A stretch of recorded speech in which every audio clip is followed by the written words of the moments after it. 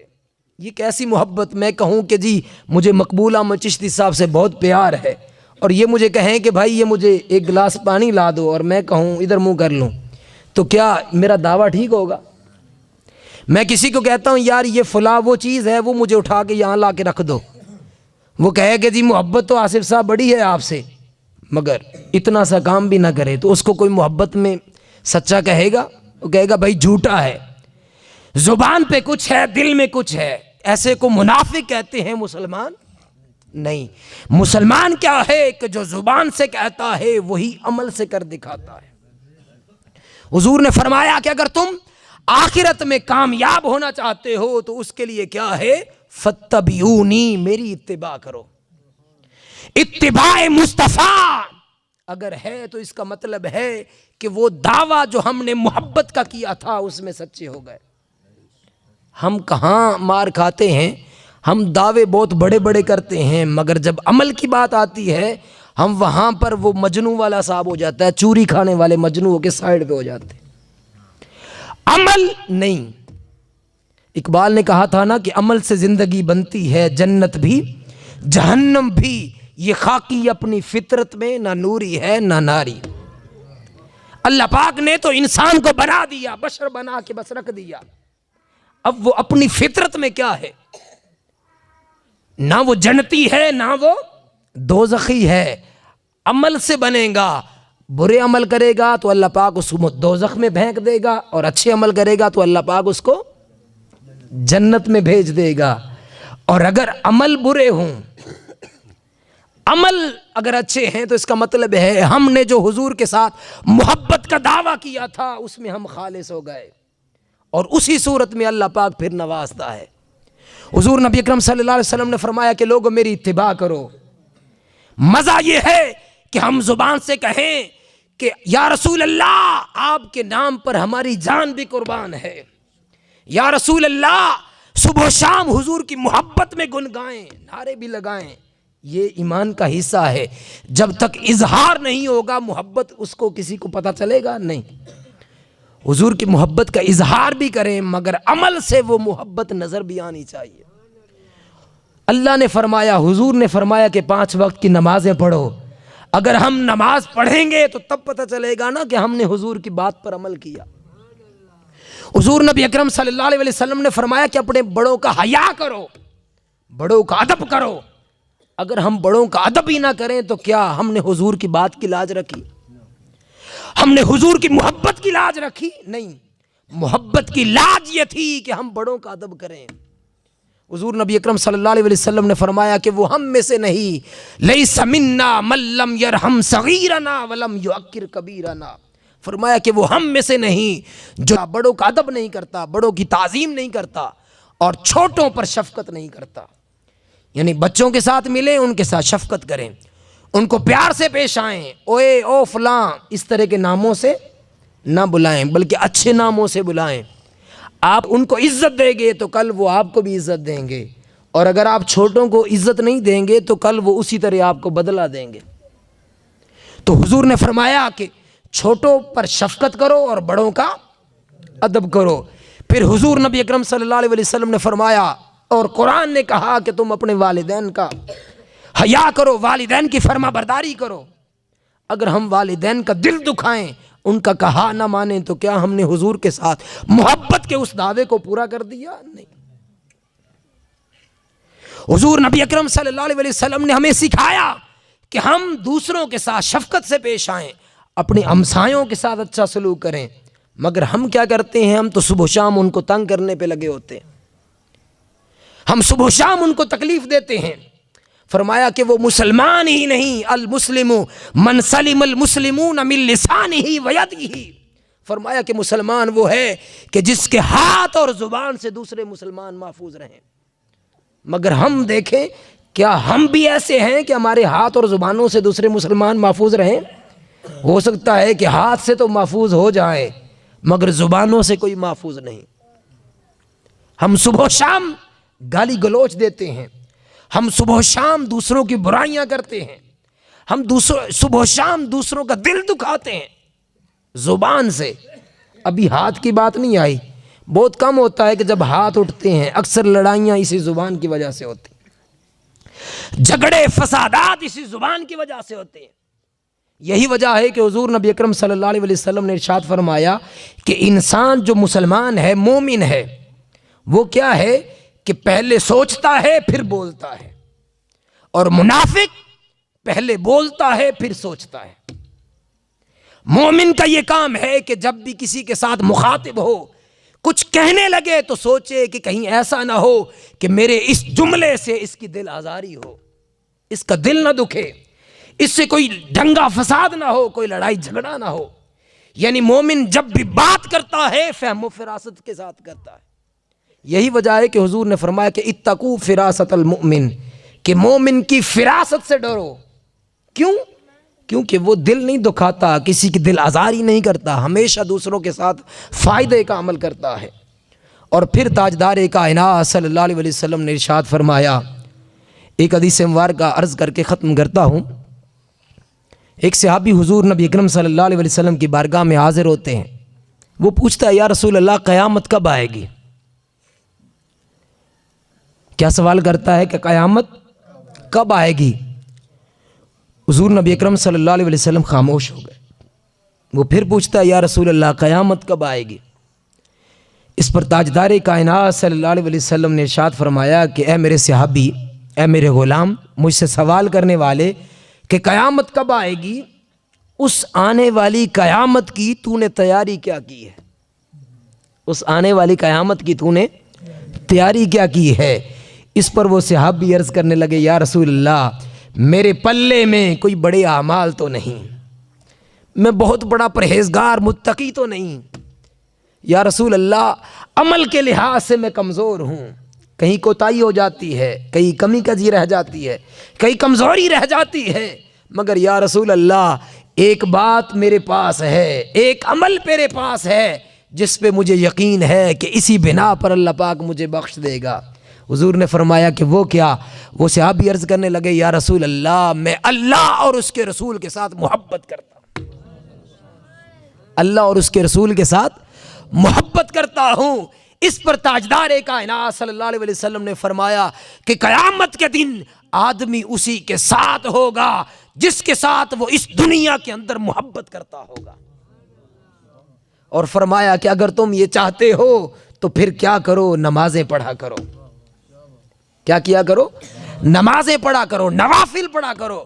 گویا حضور نے یہ عمل کر کے، یہ کام بتا کے یہ بتا دیا کہ لوگوں، اے میرے صحابی، اگر تم نماز پڑھو گے، اس طرف لگ جاؤ گے تو وہ عمل ہے کہ جس کی بنا پر اللہ پاک کل قیامت کے دن تمہیں میرے زیادہ قریب کر دے گا۔